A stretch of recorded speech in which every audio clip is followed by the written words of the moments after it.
ओम जयंती मंगला काली भद्रकाली कपालिनी दुर्गा क्षमा शिवा धात्री स्वाहा स्वधा नमोस्तुते भगवत्यै नमः पराम्बिकायै नमः।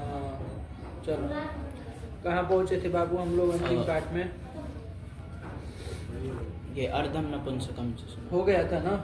हाँ हो गया था। हाँ, कहाँ हम लोग कहाँ तक चल लिए ये थे? सप्तमी शौंडाई की तक हो गया था। हो गया था ना? हाँ। अर्धम नपुंसकम से थोड़ा सुनाओ। तो अर्धम नपुंसकम भी थोड़ा विचार कर ले, एक दो बातें और, ठीक है ना? जी। बाकी चल ही गया था, कोई ऐसा नहीं है। बाकी थोड़ी अर्धम नपुंसकम कर लिए थे। हाँ। क्या अर्थ कर दिए अर्धम नपुंसकम का? अर्धम समर्थम सुबंतम अवयवी वाचकेन समर्थेन सुबंतेन सह वा समस्यते सच तत्पुरुषः। एकत्व संख्या विशिष्ट चेत अवयवी। अवयवी यही ना कर दिए? क्या कर दिए बोलो तो फिर से एक बार। अर्धम समर्थम सुबंतम अवयवी वाचकेन समर्थेन सुबंतेन सह वा समस्यते सच तत्पुरुषः। एकत्व संख्या विशिष्ट चेत अवयवी। आया ना? इसमें नपुंसकम भी जोड़ देना, कोई दिक्कत नहीं।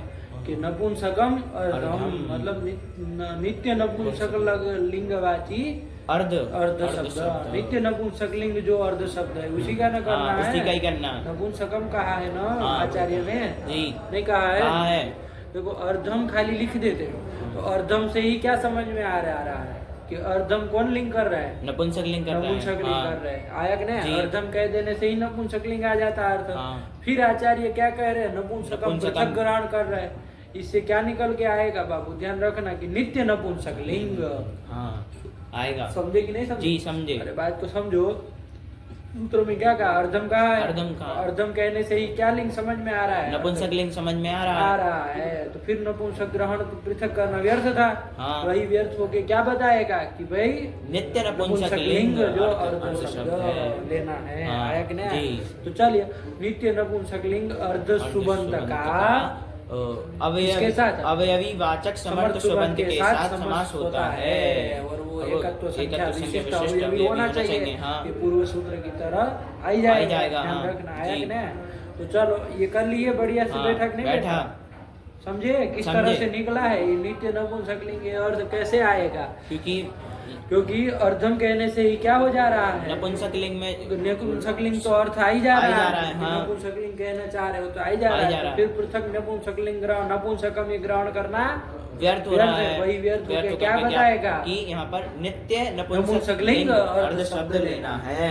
आया ना? जी विशेष कह दिया ना। नपुंसकम अर्धम मतलब क्या कहना चाह रहे हैं?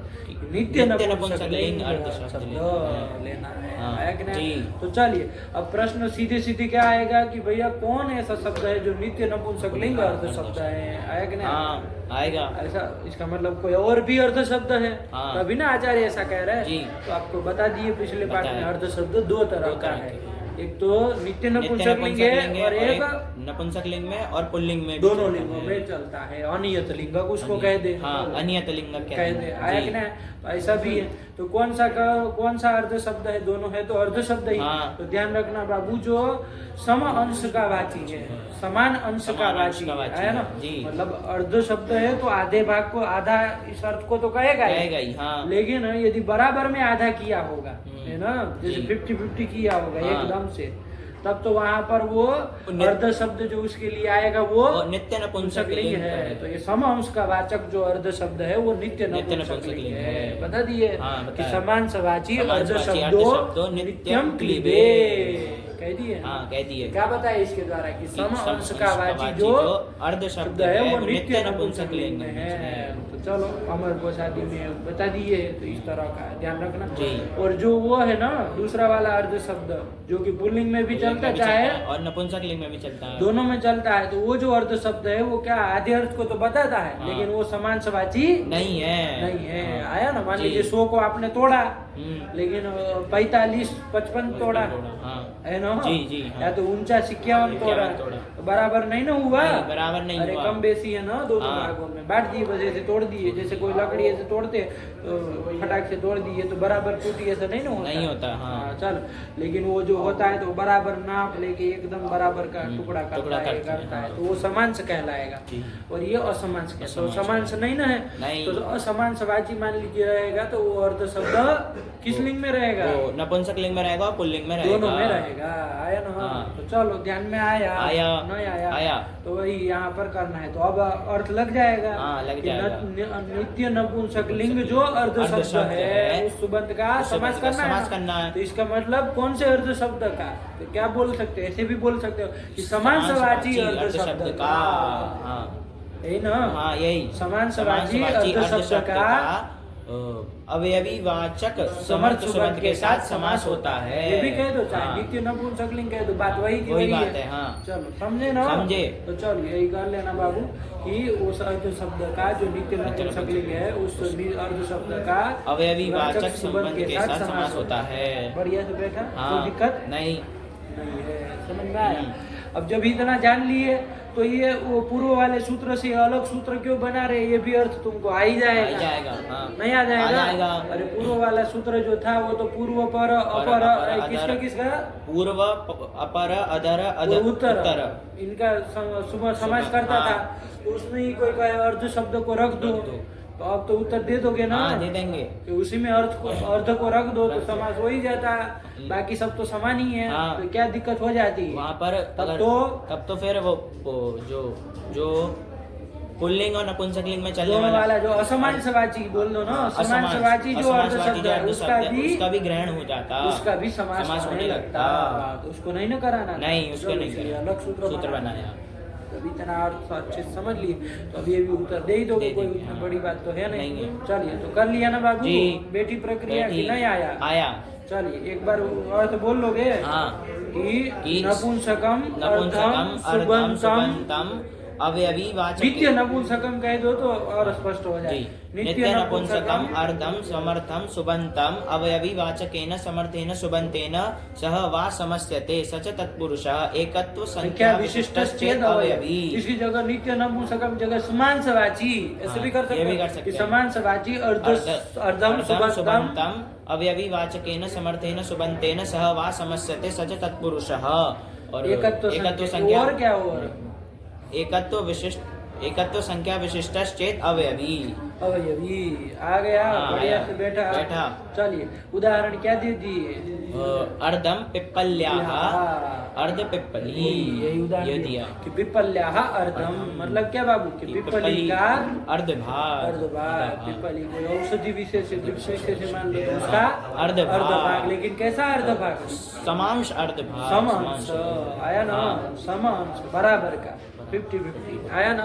तो चलो ऐसा तभी न हो पाएगा यदि ऐसा नहीं करेगा तो फिर अर्ध शब्द समास होगा। तो चलो तो पिप्पल्याः अर्धम ये कर लिए। अलौकिक विग्रह क्या किया जाएगा? विग्रह करेंगे पिप्पली गस अर्ध सु, ये सब कर ही लिए थे, पूरा करो इसको सुनाओ। तो अलौकिक विग्रह हो जाएगा। तो यहाँ पर अवयवी वाचक समर्थ सुबंत हो जाएगा पिप्पली गस उसका किसके साथ? अर्धम समांसवाची अर्ध शब्द के साथ ना, अर्ध सु इसके साथ समास कर लेंगे। प्रातिपदिक संज्ञा कर लेंगे। गसी और सु का लुक कर देंगे और अर्ध की उपसर्जन संज्ञा कर लेंगे और पूर्व प्रयोग कर लेंगे। अर्ध पिप्पली अर्ध की न होगी, प्रथमांत निर्दिष्ट वही ना, वही है, उसी का पूर्व प्रयोग कर लो। अर्ध पिप्पली ये बन जाएगा। और क्या कर लिया जाए? उससे फिर सू लाएंगे तो उसका हल या दीर्घ से प्रथम हल से लोप कर देंगे। कर दोगे कि हाँ, कर देंगे। तो अर्ध कर देंगे। इसमें ध्यान रखना लिंग किसकी तरह चला है? परवल लिंग चला, पिप्पली की तरह चला है क्योंकि पर में वही था। तो पिप्पली कौन लिंग का था? स्त्रीलिंग था, गौरी की तरह चलता। तो उसी की तरह स्त्रीलिंग में ही ये शब्द बनेगा। अर्ध पिप्पली बन गया और इससे मान लो सुलाएंगे, सु का क्या हो जाएगा? हल आदि लोप हो जाएगा। ज्ञान थे ना, ये लोप कर देंगे तो अर्ध पिप्पली। तो यही बन गया, बना। एक चलो प्रश्न पूछे तुमको, पिप्पल्याः अर्धम था ना, पिप्पल्याः अर्धेन ऐसा होता तो समास हो पाता कि नहीं होता? पिप्पली के अर्ध भाग से कुछ हाँ। काम करो, कुछ भी कहना होता जी। तो पिप्पल्याः अर्धेन ऐसा होता तो समास हो जाता कि नहीं हो जाता? हो जाता गुरुजी। हो जाता। हाँ। अरे बताए ना, बताए। अरे जैसे वहाँ राज्ञः पुरुषम पुरुषम तो हो जा हो जा रहा रहा था। वैसे ही यहाँ यहाँ पर भी हो पिप्पल्याः पिप्पल्याः अर्धेन अर्धेन, तो अलौकिक विग्रह क्या कर लोगे? पिप्पली गस अर्ध टा टा, हाँ। तो ये समान स्वासी अर्ध शब्द सुबंध है ही। हाँ है। अरे सुबंध है सुबंध ना, है। अरे वो सूर है तभी सुबंध होता है, ऐसा नहीं। है। टा भी रहे तो टा भी सुबंध रहे है, तब भी सुबंध तो है। उसका ये अवयविवाचक अवयविवाचक सुबंध के साथ समास हो जाएगा, और रूप तो वही बनेगा। वही रूप बनेगा। अरे टा चला जाएगा तो अर्ध पूर्व अर्ध- में आ जाएगा, तो रूप तो क्या बनना है? अर्ध पिप्पली। पिप्पली। यही फिर रूप उससे अब चूंकि पिप्पली के अर्ध भाग से ऐसा अर्थ न हाँ, बनाना ऐसा था, अर्थ बनाना। तो अब तृतीया न लाओगे तृतीया ले आएंगे। तो अर्ध पिप्पल्या, ये रूप बनेगा। ये रूप बनेगा। अरे पिप्पल्याः अर्धेन इति अर्ध पिप्पल्या, पिप्पल्या। ऐसे ना बच जी, जाएगा, ये बन स्त्रीलिंगी जाएगा। जाएगा। चलो ये इस तरह से भी कर सकते हैं। मान लो पिप्पल्याः अर्धाय, पिप्पल्याः पिप्पल्याः पिप्पल्याः अर्धाय अर्धाय कि पिप्पली के अर्ध भाग के लिए, कुछ ऐसा कहना है। हाँ। चतुर्थी कर दिए अर्धाय में, जी। अर्धेन की जगह अर्धाय कह दिए, हाँ। तो समास होगा कि नहीं हो होगा? जाएगा। मान लो अर्धात होगा तो, अर्धा तो तब भी हो जाएगा। अर्धस्य होगा तो तब भी हो जाएगा। विग्रह बोलते चलो, अर्धस्य अर्धस्य क्या होता है? पिप्पल्याः अर्धस्य हाँ, और फिर अर्धे होगा तो तो पिप्पल्याः अर्धे पिप्पली के आधे भाग आधे भाग में, में। इस तरह से। हाँ। ठीक है ना? तो इस तरह से सब अर्धे में कोई अर्ध में कोई भी विभक्ति लगे तो समास में हो समास हो जाएगा। जाएगा, हाँ। चलिए अब एक उत्तर ये भी दो, चलो ये तो तुम समझ ही गए कि हो ही जाएगा, लेकिन अब ये उत्तर मान लो पिप्पल्याः कर रहे थे ना, षष्ठी कर रहे थे जी, पिप्पली हाँ। का, उसकी जगह मान लो चतुर्थी कर दे पिप्पल्यै, पिप्पल्यै ये कर दे पिप्पल्यै अर्धम, ये कह दे, उसको अर्धम ही रखते, इसकी विभक्ति बदली जाए। हाँ। अर्धम में तो कोई सी भी विभक्ति लगाई तो समास तो वही हाँ, वही है, है। लेकिन मान लो इसमें लगा दे पिप्पल्यै अर्धम, तो पिप्पल्यै चतुर्थी कर दी ना, हाँ तो पिप्पल्यै अर्धम, तो समास होगा कि नहीं होगा? बताओ जरा। समास होगा गुरुजी। अरे ये अर्ध सुबंध है, हाँ अर्ध सुबंध है और हाँ, ये उसका उसका अव्ययवाचक सुबंध के साथ हो जाए समास हो समास, जाएगा। तो अव्ययवाचक सुबंध कौन है? ये पिप्पल्यै ये है ना हाँ, चतुर्थ, है। तो सुबंध है, चतुर्थी अंत है, तो हाँ। समास हो जाएगा। जाएगा। लेकिन ध्यान दो बाबू, गच्चा खा रहे हो तो। पिप्पल्यै अर्धम, अर्थ की ओर ध्यान दो थोड़ा, क्या अर्थ होगा? कि पिप्पली के लिए ये आधा, हाँ। पिप्पली का आधा ऐसा नहीं आ रहा है, हाँ ऐसा नहीं आ रहा। तो षष्ठी करोगे तब ना आ रहा था। हाँ। पिप्पली का आधा भाग, जी। पिप्पली का आधा भाग। अब तो चतुर्थी करोगे पिप्पली के लिए आधा, कुछ और है ना, हाँ। पिप्पली मान लीजिए को औषधि विशेष है तो उसके लिए आधा चीज चाहिए, तो कुछ किसी और चीज का आधा चाहिए, पिप्पली का आधा ऐसा नहीं ना कह रहे नहीं हैं। ऐसा नहीं कह रहे। अव्ययवाचक बन रहा है क्या? हाँ। सुबंध नहीं बनना, नहीं बनना। हाँ जी बन रहा है क्या? नहीं बनना। अरे वो अवयव षष्ठ्यंत था तब ना, वो षष्ठी से पता अवयवावयवी भाव अर्थ आ रहा था। हाँ हाँ हाँ ये चतुर्थी किए हो तो कहाँ ये उसका आधा भाग तो किसी का ना कहना चाह रहे हैं। हाँ, ये तो किसी और- पिप्पली के लिए अर्धम, अर्धम। तो पिप्पली अवयववाचक नहीं ना बन रहा, अवयवीवाचक नहीं बन रहा। नहीं बन रहा है ना, तो कैसे समास हो जाएगा? नहीं होगा। हाँ ध्यान रखो, जी, जी। तुम खाली सुबंध सुबंध नहीं देखो, अरे अवयवीवाचक सुबंध कहा था ना, हाँ अवयवीवाचक अब सुबंध। अवयवी कहाँ बन रहा है? हाँ अब नहीं बनना। नहीं बन रहा है ना? नहीं बनना, हैं? नहीं बनना गुरुजी। चतुर्थी जब कर देंगे कि पिप्पल्यै अर्धम। अर्धम आया ना? हाँ ठीक है ना, कि कि पिप्पली वो पिप्पली जो है वो अवयवीवाचक नहीं ना बन रहा, नहीं बन रहा। तो समास नहीं होगा। नहीं होगा, ध्यान रखो। यहाँ तो हमेशा कौन विभक्ति रहेगी? षष्ठी रहेगी। पिप्पल्याः, पिप्पल्याः। यही रहेगा। अर्धम यहाँ बदलते रहिए, समझ में आया? हाँ, आया। तो इसका मतलब पिप्पल्याः, ये जो पिप्पली जो है वो कैसा है बाबू? नियत विभक्तिक पद रहेगा। क्या रहेगा विग्रह में? नियत विभक्तिक पद रहेगा। विग्रह जब भी करोगे जी। तो विग्रह में अर्धम का तो आप अर्धेनो, अर्धाय, अर्धात कोई भी कर सकते हाँ, हो, कर सकते हैं। लेकिन पिप्पली का तो क्या रखना पड़ेगा? पिप्पल्याः षष्ठी षष्ठी रखनी पड़ेगी। विग्रह में ये क्या है बाबू? ये नियत नियत विभक्तिक विभक्तिक पद हुआ। कैसा हुआ? नियत विभक्तिक पद पद हुआ। हुआ। समझ में आई बात हाँ, कि नहीं आई? आया गुरुजी। अर्धनियत विभक्तिक पद नहीं ना कहलाएगा? नहीं, अर्ध नहीं क्योंकि उसका कहलाएगा। तो अर्धम भी कर सकते अर्धम भी हैं, कर सकते हैं, अर्धेन भी कर सकते हैं, अर्थात अर्धात भी अर्धाय, करते हैं, अर्धे सब कर सब सकते हैं। हैं। नियत विभक्ति का नहीं है वो, नहीं उसकी विभक्ति नियत नहीं है। विग्रह में, उसको तो कोई भी कर सकता है, हाँ। लेकिन इसकी विभक्ति तो नियत है। नियत है विग्रह में। किसकी? पिपली पिपली की, हाँ। समझ में आया? तो चलो इतनी बात बैठा। अभी एक सूत्र एक तुमको जानना है, उसी के लिए पूरा प्रपंच बताए। ये 2 पृष्ठ घुमाओ, 2 पृष्ठ पार जाओ तो एक सूत्र एक विभक्ति चा पूर्व निपाते, एक विभक्ति चा पूर्व निपाते। इसी सूत्र को लगे आज समझ लो बाबू, कुछ बात देखनी है। क्या कह रहा है, पढ़ो वृत्ति इसकी। विग्रह यन नियत विभक्ति कम, ध्यान से, कि विग्रह में जो नियत विभक्ति का पद, विग्रह में, लौकिक विग्रह में देख लो, जो नियत विभक्ति का पद, कोई है नियत विभक्ति का पद? ये पिपल्या, हाँ, ये नियत विभक्ति के। अरे लौकिक में देखो, अलौकिक में देखो, कहीं देखो पिपली घस कह दो, अलौकिक में उसमें कहो तो पिपल्या। ये कैसा है बाबू? नियत विभक्ति का पद है। तो तद उपसर्जन संज्ञम स्यात्, उसकी कौन होती है? उसकी उपसर्जन संज्ञा होती है। उपसर्जन संज्ञा करने वाला ये भी सूत्र है, ध्यान रखना जी।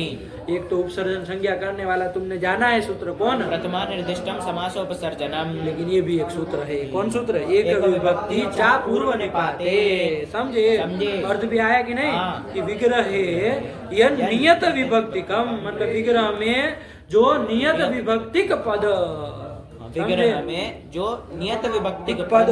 अरे नियता विभक्ति नियत है विभक्ति जिसकी, ऐसा जो पद। तो कौन है? पिपल्या। तद उपसर्जन संज्ञम स्यात्, उसकी उपसर्जन संज्ञा होती है।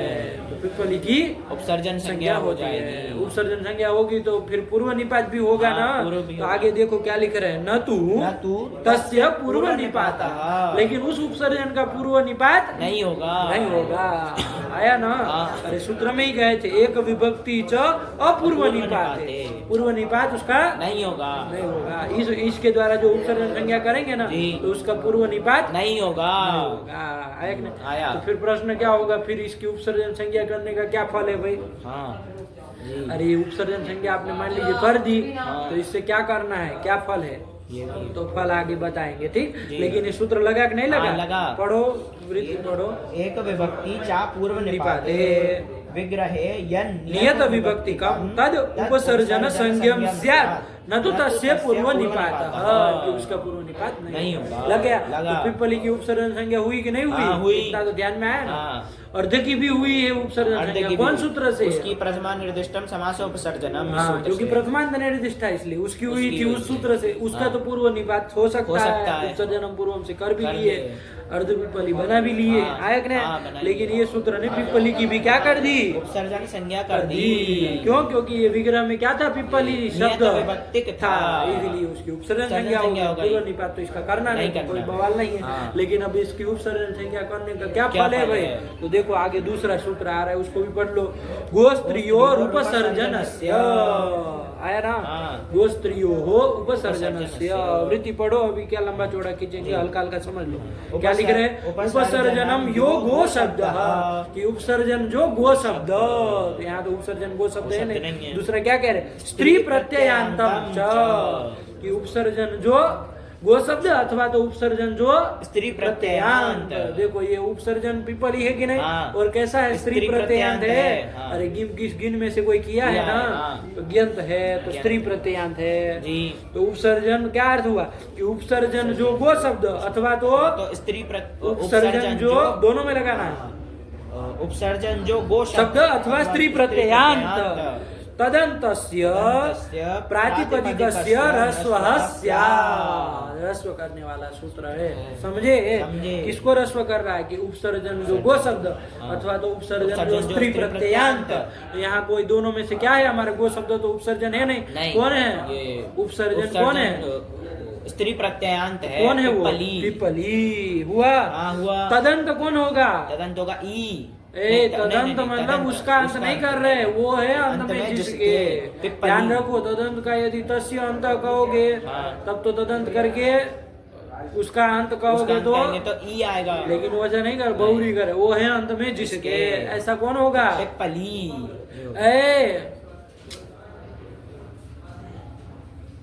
क्या तुम लगा रहे हो जी?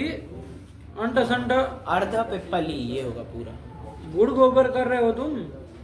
क्या ध्यान से देखो क्या कह रहे हैं, कहीं का कहीं लगा रहे हो तुम।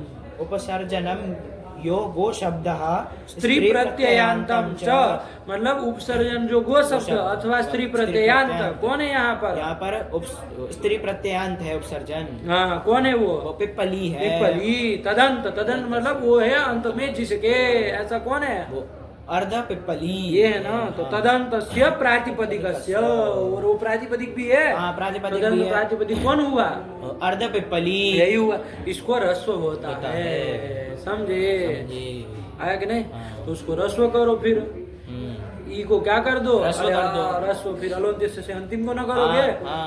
या तो वो अच जो है उसी को अंतिम अच को ही करोगे। जी। तो ई को रस्व क्या करोगे, दीर्घ ई को ई कर देंगे, रस्व ई कर दोगे। हाँ। तो करना चाहिए ना करना भाई, चाहिए। यही दिखाने के लिए लाए थे यहाँ जी। तक, समझे। समझे। हम लोग पिछले पैन में चले थे तो ये विचार नहीं किए नहीं थे, किए थे। समझे बात। समझे गुरुजी। क्या हुआ कि पिपली जो है उसकी क्या हो गई है, पहले उसकी पहले उपसर्जन संज्ञा हो गई है। ये सूत्र एक विभक्ति चा पूर्व निपाते, क्योंकि ये विग्रह में क्या था, वो ये नियत नियत विभक्ति विभक्ति पद है, था। तो उसकी उपसर्जन संज्ञा हुई। हाँ। चलो पूर्व निपात तो उसका करना नहीं है, नहीं क्योंकि है। सूत्र मना सूत्र किया मना है। किया है, हाँ। लेकिन ये गोस्त्री और उपसर्जन से क्या कर दो कि उपसर्जन जो स्त्री प्रत्ययांत कौन हुआ, पिप्पली हुआ। हाँ, तदंत प्रातिपदिक कौन हुआ, अर्ध पिप्पली। उसको रस्व करो उसको भैया। रस्व करो, तो हाँ। दीर्घ इकार को रस्व रस्व इकार कर दो करो। आदेश भैया, जी। करो रस्व।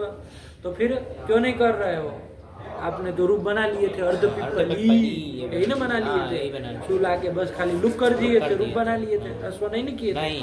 ये कह रहा रस्व कर दो उस प्रातिपदिक को, हाँ। समझे। समझे। तो देखो अब आजा, वहाँ अर्ध पिप्पली में टिप्पणी दिए थे 6 नंबर, हाँ दिए 6 नंबर दिए हैं। हाँ। क्या लिख रहे हैं, अब पढ़ो। अत्र अत्र पिप्पली शब्दे एक विभक्ति तौ अषष्ठ्यन्त वचनम इति वचनेन अनुपसर्जनत्वात् गोस्त्रियोः इति रस्वो न। अब ये टिप्पणी लगा।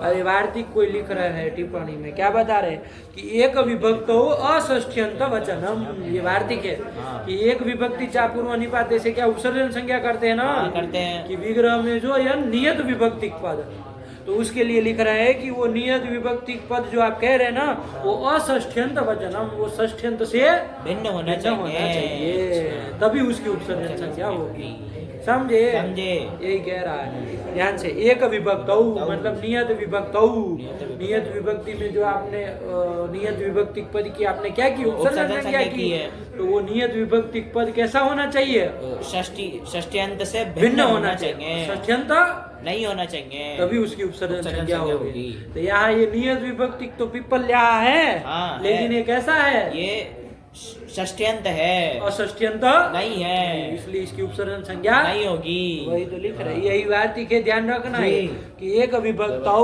अषष्ठ्यंत वचनम, कि अषष्ठ्यंत ये कहना चाहिए। एक विभक्त चापूर्व निपाते में जो एक विभक्ति कह रहे हैं आप कि नियत विभक्ति, तो अषष्ठ्यंत होना चाहिए, षष्ठ्यंत से भिन्न होना चाहिए। इति वचनेन, इति वार्तिकेन अनुपसर्जनत्वात्, उपसर्जन नहीं ना हुआ, नहीं हुआ, इस वार्तिक के कारण वो उपसर्जन नहीं हुआ उपसर्जन। तो फिर गोस्त्री और उपसर्जन से जो सूत्र है उसके द्वारा रस्व भी नहीं होगा, क्योंकि पिप्पल स्त्री प्रत्यंत है लेकिन उपसर्जन नहीं है, क्योंकि वार्तिक के कारण उपसर्जन संज्ञा का निषेध हो गया। तो चलिए यही कहना है, तो रस्व नहीं होगा, ध्यान रखना है पूरी राम कहानी, ठीक हुआ। नहीं समझे आया, अरे इसी के लिए वार्तिक को दिखाने के लिए वहाँ ले गए तुमको। अरे सीधे ही वार्तिक पढ़ते तो तुम क्या ही समझ में आता। अरे पहले प्राप्त हो तब न निषेध करे क्या क्या हो रहा है, ठीक हुआ। तो दो सूत्र विवृत्ति के साथ याद कर लेना, ठीक है ना। सुनेंगे अगले पाठ में, यहीं से सुनेंगे अर्धम नपुंसकम से जो बातें बताई ना, बहुत सारी बातें बताई, तो सब लगा रहा क्रम से उसको बताना, ठीक हो गया। चलिए जब रस्व नहीं करना है अब तो फिर सुला के सूखा तो हल्का लोग कर लिए, काम खत्म, सरल है, हो गया। आगे चलिए, अब कौन आया था, सप्तमी शौंडाई, ये भी कर ही लिए थे हम लोग को, इसमें बड़ी बात तो है नहीं। क्या इसमें देखो बाबू, शौंड शब्द एक है ना, तो शौंडे न ऐसा कहना चाहिए ना। अरे जैसे पंचमी भय न, वैसे सप्तमी शौंडे न ऐसे कहना चाहिए। तो आचार्य एक ही शब्द है तो एक वचन करना चाहिए, लेकिन एक वचन न करके आचार्य क्या कह रहे हैं, बहुवचन कर रहे हैं। तो बहुवचन निर्देश से क्या निकल रहा है कि शौंड से क्या समझना है, शौंडादि गण समझना है। तो अर्थ करते समय सौंडादि भी, ये कह दोगे कह ना? देंगे, तो हाँ। चलो क्या अर्थ बन जाएगा? सप्तम्यंतम समर्थम सुबंतम शौंडादिभिः समर्थैः सुबंतैः सह वा समस्यते स च तत्पुरुषः। हिंदी में क्या हो जाएगा? ये सप्तम्यंत समर्थ सुबंत का शौंडादि गणपठित समर्थ सुबंत के साथ विकल्प से समास होता है और वो समास तत्पुरुष समास होता है। उदाहरण भी दे दिए, हाँ, क्या दे दे दिया। दिए? अक्षेषु शौंडः, ये अक्ष में, जुए में, पासा खेलने हाँ। में जो शौंडः है। मतलब प्रवीण, कुशल, कुशल है, अच्छा खेलता है, तो उसको क्या कहेंगे? अक्ष शौंडः बन जाएगा। अलौकिक विग्रह क्या कर लोगे? अक्ष सुप शौंड सु, ये कर लेंगे। और सप्तम ये समास कर लो, घटाओ वृत्ति घटाओ, तो सप्तम्यंत समर्थ सुबंत हो जाएगा। अक्ष सुप उसका शौंडादि गणपठित जो सुबंत है, शौंडसु उसके साथ समास हो जाएगा और वो तत्पुरुष समास होगा। और समास प्रातिपदिक संज्ञा संज्ञा करेंगे। किसका किसका? सुप और सु का लुक लुक कर देंगे। अक्ष शौंड, और किसकी? सप्तम्यंत के द्वारा निर्दिष्ट कौन हो रहा है? अक्ष हो रहा है। प्रथमांत सप्तम्यंत के द्वारा, मतलब सप्तम्यंत एक पद जो प्रथमांत पद है उसके द्वारा निर्दिष्ट। उसके द्वारा ध्यान रखना, आया ना? उल्टा उल्टा नहीं लगाना है। प्रथमांत निर्दिष्ट समाज विधायक शास्त्र में प्रथमांत पद सप्तम्यंत, उससे निर्दिष्ट कौन हो रहा है? अक्ष हो रहा है। उपसर्जन संज्ञा, उसका पूर्व प्रयोग अक्ष शौंड, और शौंड पुल्लिंग में परवलिंग करके सूर्य विसर्ग अक्ष शौंडः। तो जुए खेलने में जो प्रवीण, कुशल, जो भी कह दो, इत्यादि आदि से और भी बना लेना, ठीक है ना? ये शौंडादि गण एक नंबर दे भी दिए है, दिया है। क्या दे दिए? एक नंबर देखो, बता दिए। शौंडादयो यथा, शौंड आदि शब्द यथा मतलब ये सब है। क्या क्या है बता रहे हैं? शौंड, धूर्त, कितव, व्याड, प्रवीण, संवित, अंतर, अधि, पटु, पंडित, कुशल, चपल और निपुण, ये सब शौंडादि गणपठित शब्द है, समझे? आया ना? तो कुशल भी आ गया, देखो। तो अक्षेषु कुशलः ऐसे भी कर सकते हैं। अक्षेषु कुशलः इति अक्ष कुशलः बन जाएगा। अक्षेषु पंडितः इति अक्ष पंडितः, जो खेलने में पंडित आया कि नहीं? चलो, तो ये चलो अक्ष में ही क्या कराना भाई? व्याकरण है पंडित कर सकते हैं ना? कर सकते हैं। अरे सप्तम्यंत सुबंध होना चाहिए, कोई भी हो, ये थोड़ी ना कहा कि अक्ष ही होना चाहिए। नहीं, तो व्याकरण है पंडित, व्याकरण में पंडित। तो क्या कर लोगे? अलौकिक विग्रह कर लेंगे। व्याकरण गे क्यों होगा भाई?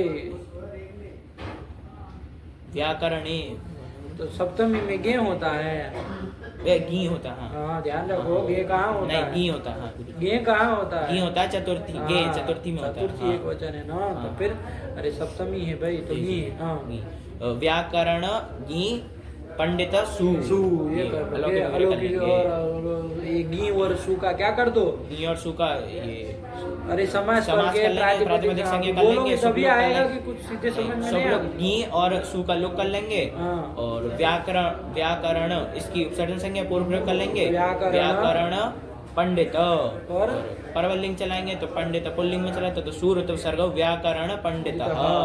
व्याकरण में पंडित आया कि नहीं? ऐसे ही वाक पंडित कह देते हैं ना कि वाक पंडित, ये वाक पंडित है। तो वाक पंडित मतलब क्या? तो वाक सुपंडित, अरे वाणी में पंडित, बोलने में जो पंडित है ना, बोलने में जो अच्छा वक्ता है उसको कहते हैं वाक पंडित। तो वाक सु पंडित। अलौकिक विग्रह करो तो जरा हम भी समझे। वाक कौन शब्द है? वाच है, वाच है। तो फिर चकारांत है ना शब्द। वाच सुप पंडित सु ऐसे कर लोगे। और वाच पंडित ये रहेगा, अरे सब करके वाच पंडित रहेगा। अब क्या कर लिया जाए? वाच के चको, वाच के चको यहाँ पर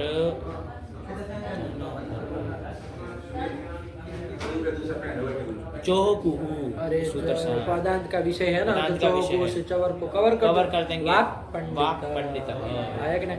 मान लो उसको जलाम जसवंत से ग करोगे तो वापिस खरी से चर तो हो जाएगा वाक पंडित, यही बन जाएगा वाक पंडित। आया ना? ऐसे कहीं पर भी कर सकते, वाक पंडित, व्याकरण पंडित, ऐसे और भी कोई भी शब्द हो। आया ना? पटु आया ना, तो वाक पटु नहीं कहते, वाक पटु है ना। तो बोलने में ये क्या है? पटु है, चतुर है। पटु मतलब क्या कहते हैं? चतुर को ना कहते हैं। ये पटु बालक है तो चतुर है। ऐसे अरे हजार उदाहरण बनेंगे भाई, जब शौंडादि गण जान लिए तो बनाते चलो शब्द। चलो हो गया। फिर कौन आया? फिर आया द्वितीया तृतीया इत्यादि योग विभागात् अन्यत्रापि तृतीयादि विभक्तीनां प्रयोगवशात् समासो ज्ञेयः। आया ना, ये कह दे रहा है कि द्वितीया तृतीया इत्यादि योग विभागात् अन्यतरापि तृतीयादि विभक्तीनां प्रयोगवशात् समासो ज्ञेयः। ये कह दिए। जैसे तुमको थोड़ा बताए, जैसे बताओ यहाँ पर ये हलंत्यम सूत्र पढ़े हो ना? हाँ पढ़ा। उपदेश अंत्यम हल इत स्यात्। हल इत स्यात्, ये कहते हैं ना। वहाँ हलंत्यम में तो कितने दो पद है? दो पद हैं। हलिति प्रथमैक वचनान्तम अंत्यमिति प्रथमैक वचनान्तम। वहाँ पर जब सिद्धांत कौमुदी वगैरह पढ़ोगे ना तो वहाँ आया है हलंत्यम सूत्र की क्या की गई बाबू? आवृत्ति की गई। क्या की गई है? आवृत्ति की गई। तो हलंत्यम हलंत्यम दो हलंत्यम सूत्र आवृत्ति करनी है, तो दो हलंत्यम सूत्र रहेंगे। तो ये दूसरा वाला तो ये जो तुम अर्थ अभी बोले, जिसमें दो पद है और उसका अर्थ बोल लिए ना। अब जो ये दूसरा जो ये आवृत्ति करके जो ये हलंत्यम सूत्र हुआ तो उसका क्या अर्थ होगा? तो कहा वहाँ एक ही पद है। क्या कितने पद है? हलंत्यम, ये एक ही पद। एक ही पद है, ध्यान रखना। क्या की एक ही पद है तो क्या है भाई? तो समास हुआ होगा तभी ना एक पद होगा, वरना तो दो ही पद दिख रहे हैं। तो समास की होगी तभी एक पद हो सकता है। तो क्या समास की है? तो वहाँ पर बताए बाबू हलि अंत्यम। क्या? हलि अंत्यम, कि हल में अंत्य। हल जो आपका 14वां सूत्र है ना, उसका अंत्यम इत्स्या। खाली वो 14वें सूत्र हल के लकार की संज्ञा करने के लिए वो सूत्र दूसरा वाला आवृत्ति वाला बनाया गया। समझे? तो चलो, क्या वहाँ हमको सबसे अभी वहाँ के प्रकरण से मतलब नहीं है, हमको बस इतना बताना है कि वहाँ पर क्या विग्रह समास क्या किया? विग्रह क्या किया? हलि अंत्यम। ये कर हल में अंत्य। अलौकिक विग्रह करो जरा यहाँ पर। हल की अंत्य अंत्य सु। सु, ये अलौकिक विग्रह कर लिया। अब यहाँ बताओ समास किसके द्वारा करोगे? ये हली क्या है? हल की क्या है? ये सप्तमी सुबंध है। कौन किस सूत्र से करोगे? सूत्र से ना तुम्हारे सामने सप्तमी शौंडई कर लोगे ना समास उसके द्वारा। सप्तमी सुबंध हुआ, उसके साथ होगा कि नहीं होगा? अंत्य सु के साथ समास बताओ।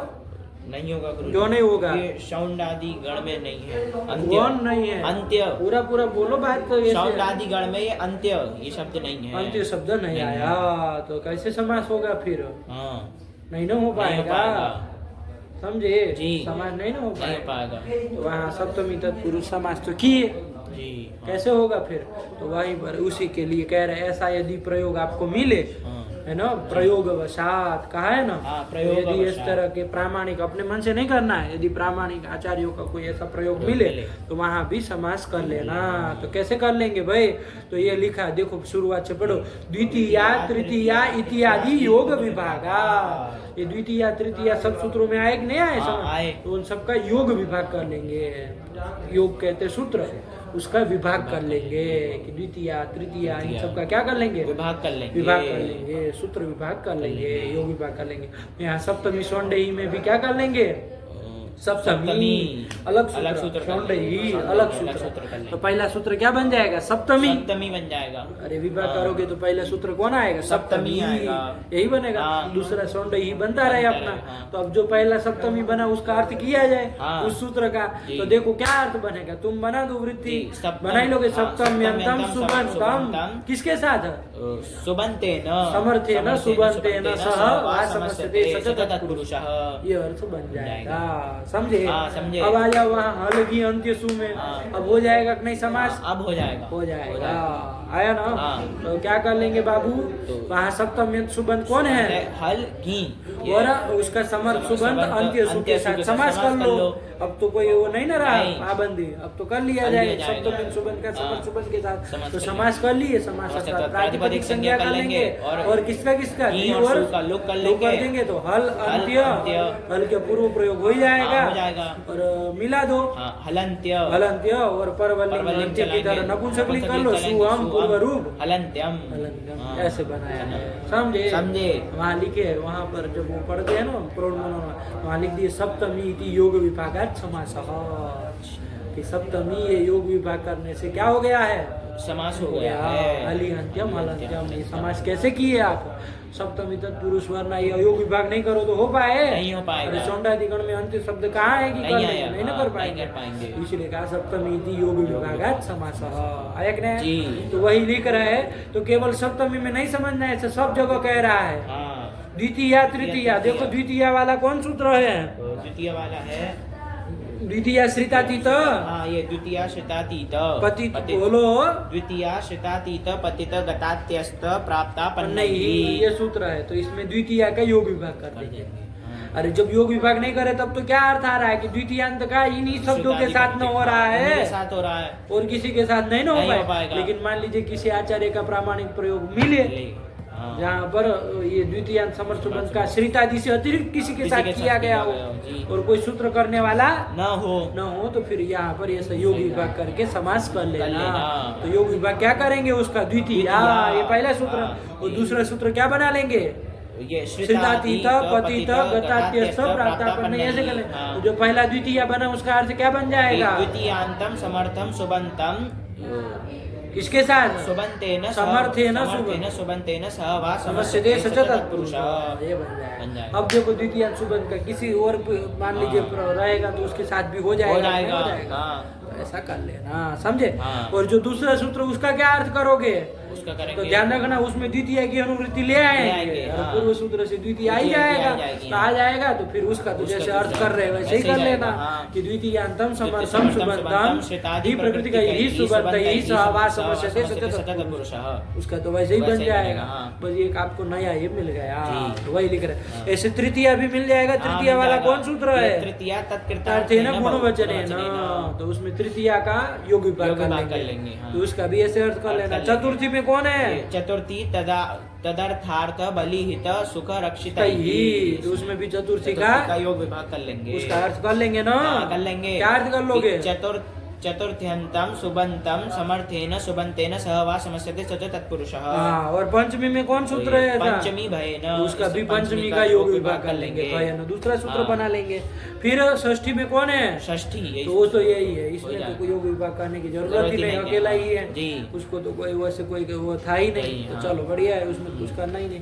फिर सप्तमी सौंदई में सप्तमी तुमको बताई दी। हाँ। तो इस तरह से वही लिखे थे कि द्वितीया तृतीया इत्यादि योग विभागात, सूत्र विभागात लगा कि द्वितीय तृतीय आदि से सब ले लोगे ना, चतुर्थी पंचमी षष्ठी नहीं लोगे, उसमें कहा योग विभाग करना हो तो अलग ही है। और सप्तमी इनका योग विभागात अन्यत्रा भी, मतलब इसमें जो उदाहरण बताए उससे अन्यत्रा भी, मान लीजिए श्रितादि से अतिरिक्त कोई और भी रहे तो वहां भी तृतीयादि विभक्ति नाम, तृतीयादि द्वितीय जोड़ देना, द्वितीयादि विभक्ति नाम प्रयोगवशात समास हो गया। प्रयोग लिखे यदि ऐसा कोई तो वहाँ समास अपने से समझ लेना चाहिए। आया नहीं? और देखना प्रयोगवशात, अपने मन से नहीं करना है कि अब चलो अब खुले मिल गए तो मार समास कर दे। अरे प्रामाणिक किसी आचार्य ने प्रयोग किया हो तो वहाँ पर ये कोई यदि सूत्र अन्य न मिले तो वहाँ पर ऐसे योग विभाग करके क्या कर लेना? समास कर लेना, उन सूत्रों से समास कर लेना। समझे? वही वो पंक्ति है, लगाना ध्यान से। लग गए ना बाबू? कि द्वितीय प्रयोग वशात कहा है, अपने मन से नहीं करना है कि यदि ऐसा प्रामाणिक आचार्यों का, शिष्ट आचार्यों का क्या मिले? प्रयोग मिले। पुराण आदि में चाहे अन्यत्र कहीं पर, जैसे हमने हलंत्यम दिखाया ना, एक प्रामाणिक आचार्य का प्रयोग मिले तो वहाँ पर इस तरह से समास हो गया। योग विभाग करके समास जान लेना। चलो तो वही लिखे, पंक्ति लगी? पढ़ो बाबू। द्वितीया तृतीया इत्यादि योग विभागात अन्यत्रापि तृतीयादि विभक्ति नाम प्रयोगवशात समासो ज्ञेयः। यही तो कल सरल है ये। लग गया? लगा। चलो ये भी ध्यान रखना। तो चलो ये सब कर लिए। यहाँ पर कितना समय हुआ? 38 हुआ। किया जाए आगे, बढ़ा जाए। चलो कौन सूत्र आ रहा है? सूत्र आया दिक् संख्ये संज्ञायाम। संज्ञायाम ध्यान से बोलो। दिक् संख्ये संज्ञायाम आया ना? 2 पद है बाबू, ठीक है ना? चलो तो यहाँ तक बाबू हम लोगों ने ये सब समास देखा, तत्पुरुष समास ही था। ये भी तत्पुरुष आगे भी आ रहा है, लेकिन ध्यान रखना कर्म से क्या देखे? द्वितीय तत्पुरुष, तृतीय तत्पुरुष, चतुर्थी तत्पुरुष, पंचमी तत्पुरुष, षष्ठी तत्पुरुष और सप्तमी तत्पुरुष। यहाँ तक देखे। प्रथमा तत्पुरुष नहीं आया, नहीं आया। चलिए तो ध्यान रखना। अब प्रथमा वाला भी, ये सब प्रथमा वाले ही आएंगे। अब इसको प्रथमा तत्पुरुष नहीं कहेंगे, ऐसे नहीं बोल देना प्रथमा तत्पुरुष, लेकिन इसमें प्रथमा रहेगी। आया ना, इसमें प्रथमा ही रहेगी। आया ना, चलो देखते हैं, देखेंगे तो समझ में आएगा। तो दिक् संख्य संज्ञायाम कितने पद है देखो बाबू, तो समझ में आया। दिक् संकेति सप्तम एक वचनांतम, सप्तम एक वचनांतम लग रहा है, लेकिन ध्यान दो बाबू, दिक् च संख्या च इति दिक् संख्ये। अरे संख्या का चलता है ना, संख्या संख्ये संख्या, रमा की तरह नहीं चलता है। तो दिक् संख्ये इति प्रथमा द्विवचनांतम, वो वाला है प्रथमा द्विवचनांतम, ध्यान रखना, सप्तमी नहीं है। अरे किस शब्द का संख्य सप्तमी में बनेगा भाई? संख्य शब्द थोड़ी नहीं है कोई की संख्य बना लो, नहीं बनेगा। बोलने के पहले एक बार विचार तो करना चाहिए कि क्या बोल रहा है। बोल दिए दिक् संख्या थी सप्तमी, किस शब्द का बताओ सप्तमी में दिक् संख्या बनेगा? अरे संख्या का तो संख्यायाम न बनेगा, संख्यायाम बनेगा। एक वजन करोगे तो दिक् संख्यायाम ऐसे करते हैं, तब फिर संख्या कैसे सप्तमी कह दिए? ध्यान दो, ऐसे ही बोल दो तो बिना देखे समझे तो फिर है नहीं। चलो क्या है? दिक् संख्या प्रथमा द्विवचनांतम, द्विवचनांतम, और संज्ञायाम तो सीधा ही है, सप्तम एक वचनांतम, सप्तम एक वचनांतम।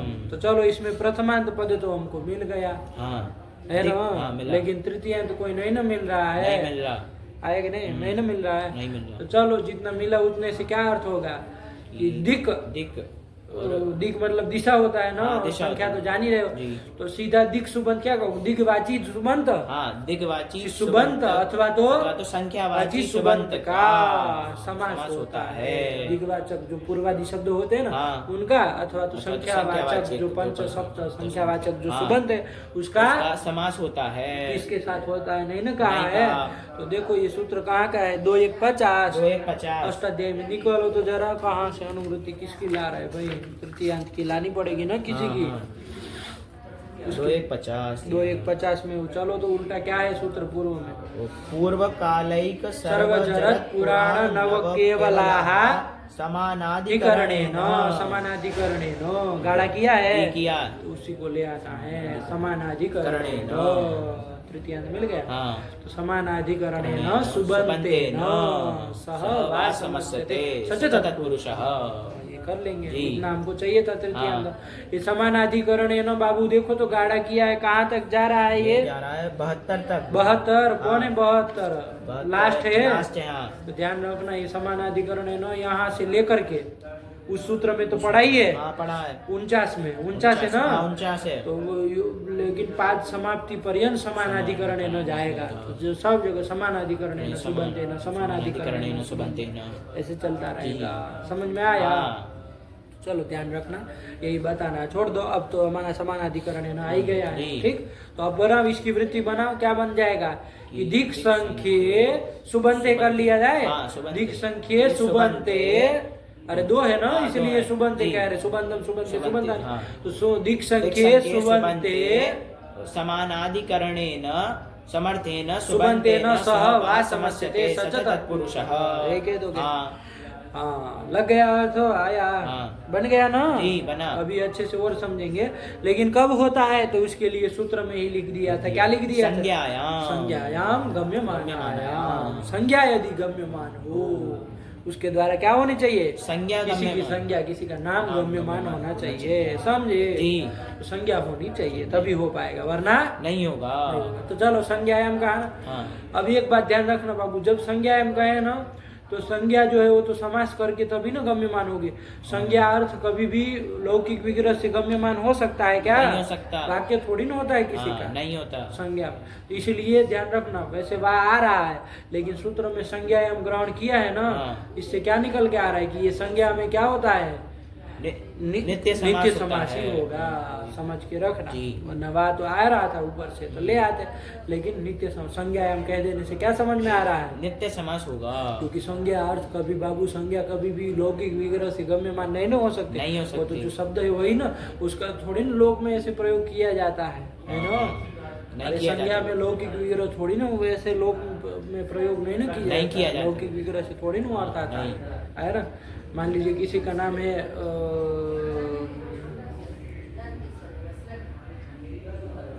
ब्रजभूषण, है कि नहीं?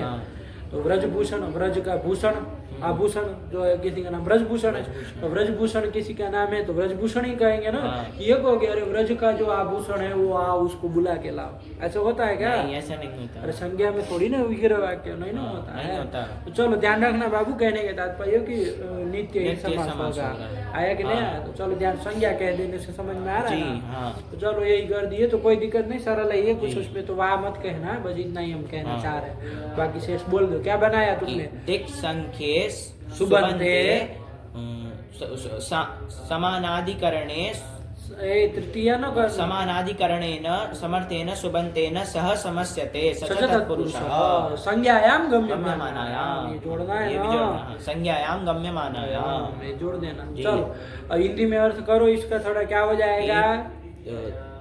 दिक्वाचक अथवा दिग्वाची अथवा तो संख्यावाची सुबंत का किसके साथ? समानाधिकरण सुबंत के साथ। समानाधिकरण सुबंत के साथ। समानाधिकरण मतलब क्या भैया?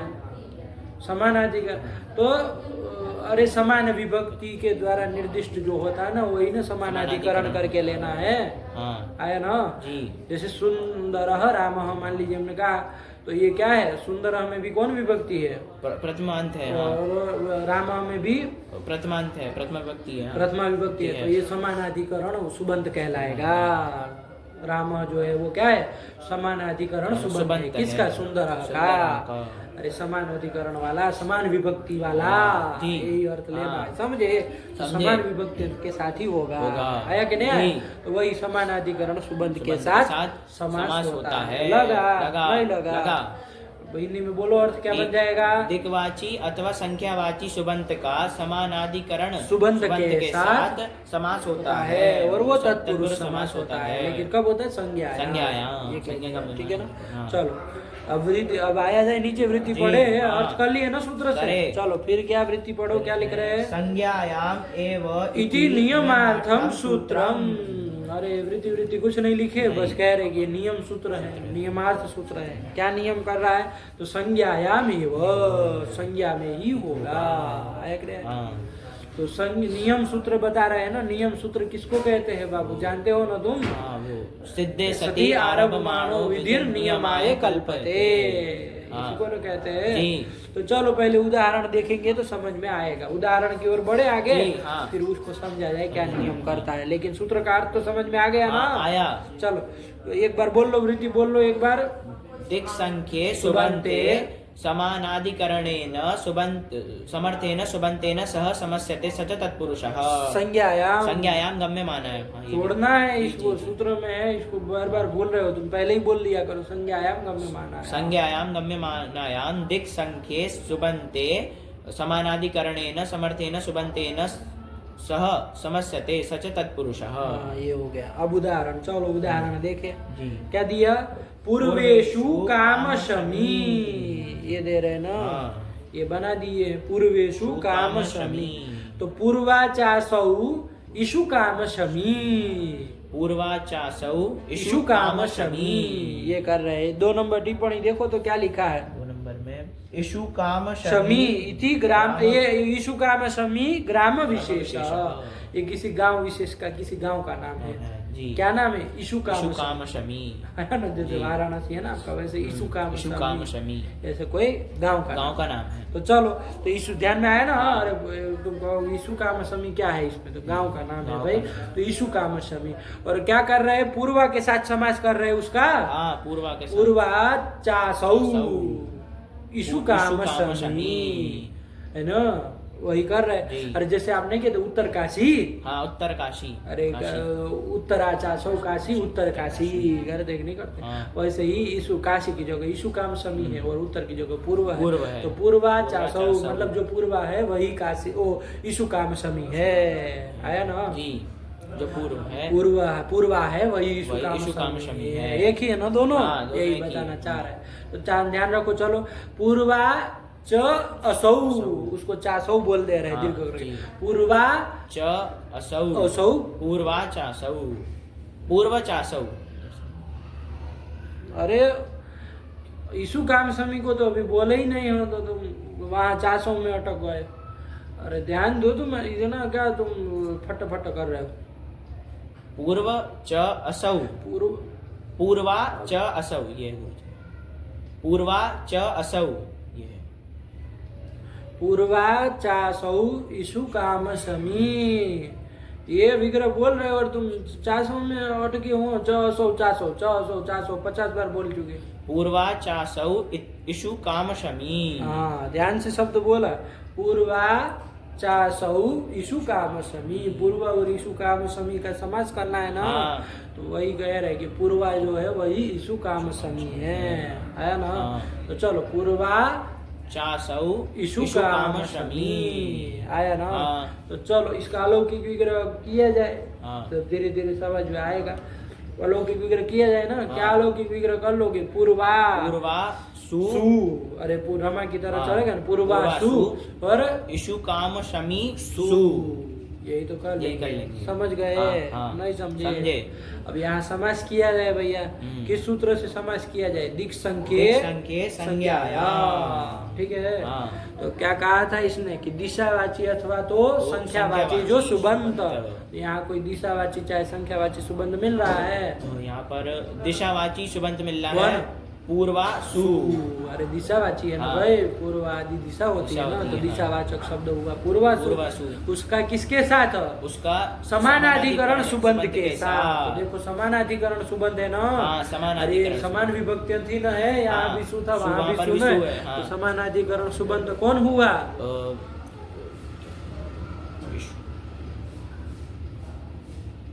ईशु काम शमी सु, यही ना समानाधिकरण। अरे पूर्वा सु का समानाधिकरण सुबंध कौन हुआ? ईशु काम शमी सु, ये इसके साथ समास कर दो। संज्ञा गम्यमान होनी ही है। देख लेंगे बाद में जाके। तो समास कर लिया जाए, तत्पुरुष समास कर लिया जाए। समास क्या हो जाएगी? प्रातिपदिक संज्ञा हो जाएगी। प्रातिपदिक संज्ञा हो जाएगी। प्रातिपदिक संज्ञा हो जाएगी तो क्या हो जाएगा? संज्ञा हो जाएगी तो सु सु इन दोनों का लुक हो जाएगा। तो क्या बचेगा? पूर्वा ईशु काम शमी, यही तो बन जाएगा। पूर्वा ईशु काम शमी, ये बन जाएगा। अब यहाँ पर किसकी तुम बता दो जरा। उपसर्जन संज्ञा किसकी की जाए? पूर्वा की ईशु काम शमी की? पूर्वा की होगी। क्यों? क्योंकि समास विधायक शास्त्र में प्रथमांत पद कौन था? दिक् संख्ये। उससे निर्दिष्ट कौन हो रहा है? पूर्वा हो रहा है। दिखावाची सुबंध है ना। तो वही ना निर्दिष्ट हो रहा है। तो उसी की उपसर्जन संज्ञा, उसी का पूर्व प्रयोग कर लो। तो पूर्वा ईशु काम शमी। क्या कर लिया जाए? यहाँ पर संधि कर ली जाए। आई में क्या संधि कर ली जाए? यहाँ पर आद गुणा से गुण कर लिया जाए। लेकिन ध्यान रखना, वो ये ही गुण हो जाएगा ना। तो रूप में कोई फर्क नहीं पड़ेगा, वही हो जाए। लेकिन ध्यान रखना, ये अगले वाले सूत्र में एक वार्तिक आता है, लगे आज उसको भी ध्यान रख लेना। क्या आया है? देखो, तद्धितार्थ में वार्तिक आया ना बीच में। क्या? सर्वनामनो वृत्ति मात्रे पुंबद भाव। ये वार्तिक भी ध्यान रखना, कोई फर्क नहीं पड़ेगा। अरे पुंबद भाव कर देगा तो कोई थोड़ी फर्क पड़ेगा, तो वही बनना है। तो पूर्वा जो है ना, वो पूर्व शब्द जो है सर्वनाम संज्ञक है। तो वही लिख रहे सर्वनाम नो वृत्ति मात्रे पुंमद भाव। कि सर्वनाम शब्द जो रहेगा उसको क्या हो जाता है? पुंमद भाव हो जाता है। क्या हो जाता है? पुंमद भाव हो जाता है। पुंमद भाव हो जाता है। लेकिन कब होता है? तो कहा वृत्ति मात्रे। वृत्ति में, सब वृत्तियों में वृत्ति 5 प्रकार की होती है। कृत, तद्धित, समास, क्या कहे? कृत, तद्धित, समासैक, शेष, सनाद्यंत धातु रूपः पंचवृत्तयः। 5 वृत्तियां है ना। तो उसके लिए लिखे, क्या लिखे थे यहाँ पर? सर्व क्या वार्तिक था? सर्वनामनो वृत्ति मात्रे पुंवद भावः। कि सर्वनाम शब्द को वृत्ति मात्र में, मतलब कोई भी वृत्ति हो तो वो वृत्ति में क्या हो जाता है? पुंवद भाव हो जाता है। तो यहाँ हमारा बना था पूर्वा ईशु काम शमी, ये था ना। यहाँ भी कोई वृत्ति हुई है? 5 वृत्तियों में से कोई वृत्ति है? अरे कौन यहाँ पूर्वा ईशु काम शमी में क्या करके आए थे? समास में किए थे, शुभ लुक किए, सब करके आए। तो समास है ना ये। तो कौन वृत्ति है यहाँ? समास वृत्ति है। तो वही वो वार्तिक क्या कहा था कि वृत्ति मात्र में, है ना। तो वृत्ति से 5 में से कोई वृत्ति हो तो उसमें सर्वनाम शब्द को पुंवद भाव होता है। तो यहाँ समास वृत्ति है। तो सर्वनाम शब्द कौन है? पूर्व, मतलब उसका पूर्वा ये है। पूर्व ही है तो फिर पुंवद भाव क्यों करेंगे? फिर पूर्वा है। पूर्वा है। कौन सर्वनाम शब्द? पूर्वा है।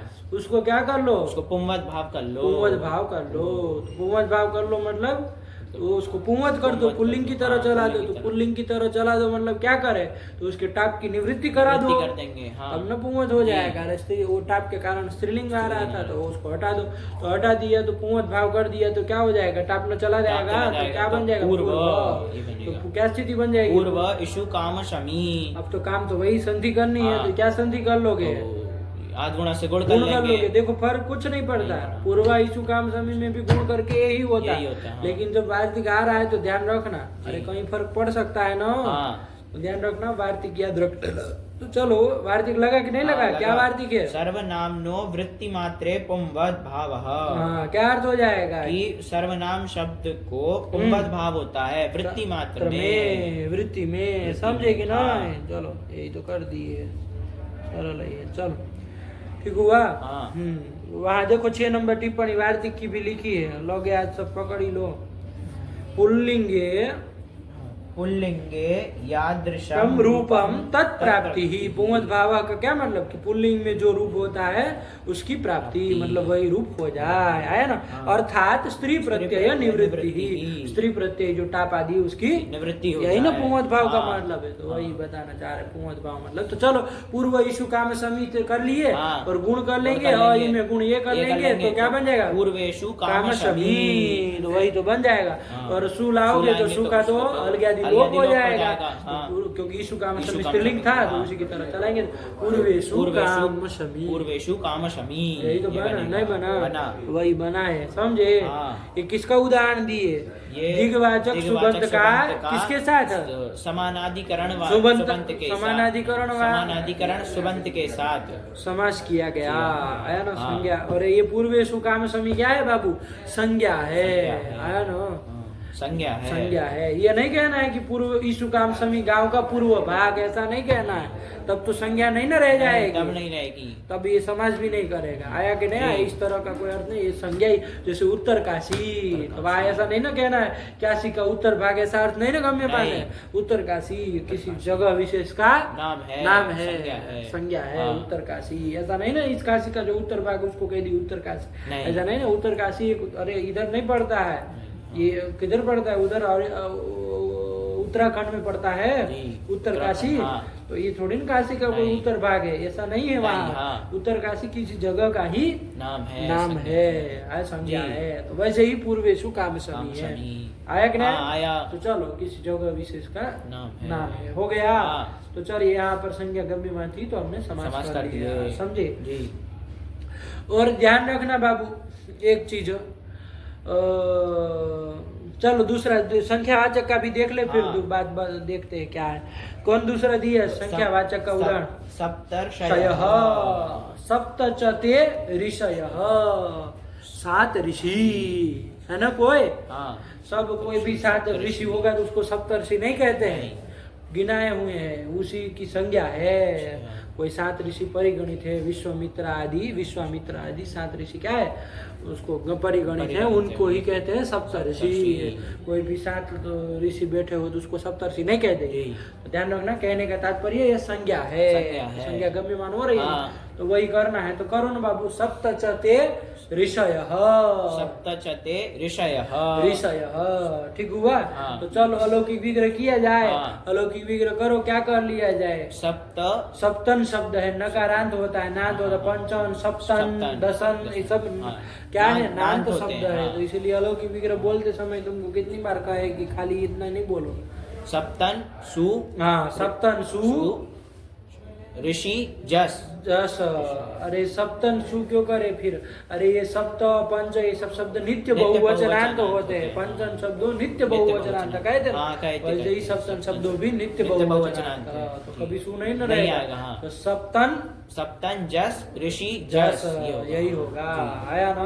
अरे जो 7 है वही ऋषि है वही 7 है, यही ना कहना। समानाधिकरण दोनों है कि नहीं है, दोनों प्रथमांत कर रहे हैं ना। तो चलो ध्यान रखो, तो क्या कर लिया जाए, समास किया जाए किस सूत्र से, दिक् संख्ये संज्ञायाम करो, घटाओ यहाँ पर क्या है ये, संख्यावाचक सुबंत कौन हुआ, संख्यावाची सुबंत कौन हुआ, सप्तन सु जस, सप्तन जस हुआ हमारा, जस हुआ, हाँ, संख्यावाची संख्यावाची सुबंध सुबंध हुआ, उसका समानाधिकरण सुबंध के साथ। तो कौन है वो? ऋषि जस समानाधिकरण सुबंध है, हाँ। तो समानाधिकरण है समानाधिकरण, जी। तो चलो, अरे प्रथमांत ही में है, हाँ, प्रथमा प्रथमा बहुवचनार्थी है, तो बहुवचनार्थी। समानाधिकरण सुबंध के साथ ऋषि जस के साथ समास कर लेंगे, समास समास के बाद कर- क्या कर लो? प्रातिपदिक संज्ञा कर लेंगे, शुभ लुक किसका किसका? जस जस दोनों का लुक लुक कर देंगे, तो सप्तन सप्तन ऋषि। सप्तन में नकार की नकार तो की। क्या हो जाएगी? न लोप न- से न लोप लोप हो हो जाएगा। जाएगा। सप्त सप्त ऋषि, ऋषि। ये कर लोगे। हाँ। ध्यान रखना किसकी उपसर्जन संज्ञा हो जाएगी? सप्त की उपसर्जन संज्ञा हो जाएगी। क्योंकि प्रथमांत निर्दिष्ट हो रहा है ना, हाँ। तो चलो उसका पूरा पूरा प्रयोग प्रयोग कर लेंगे। सप्त सप्त ऋषि। ऋषि संधि की जाए। हाँ। या तो वार्तिक का कोई मतलब नहीं है, नहीं। सर्वनाम शब्द थोड़ी नहीं नहीं है, है, तो हाँ। पूरा रस्व रस्व नहीं हो। रस्व नहीं, पुंवद भाव पुंवज करता भाव था नहीं वो। होगा, हाँ, जी, जी।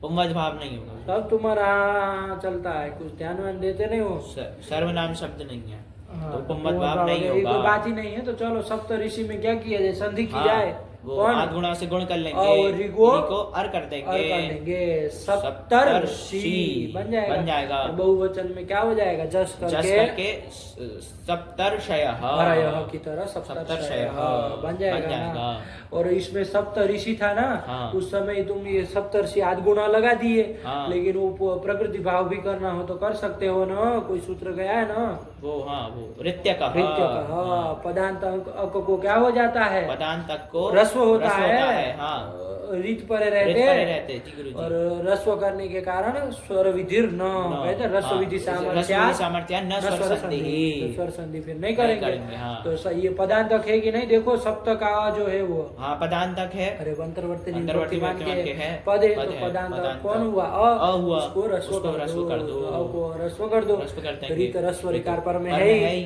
तो चलो रस्व कर दी और फिर स्वर संधि करनी नहीं नहीं करनी है। है। तो सप्त सप्त ऋषि ऋषि, ये भी ये प्रातिपदिक भी बना सकते हो। जी।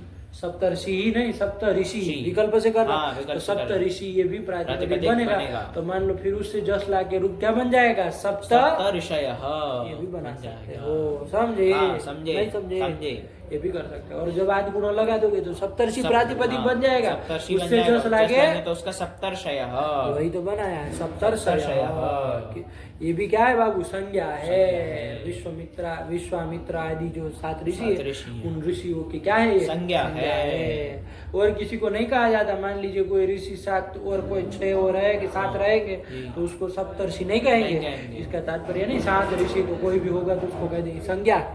किसी वो जो परिगणित 7 ऋषि है उसी को कहते हैं सप्तर्षि। क्या नहीं? तो बस थोड़ी देर रुक जाइए, थोड़ी देर इधर कराते रहिए।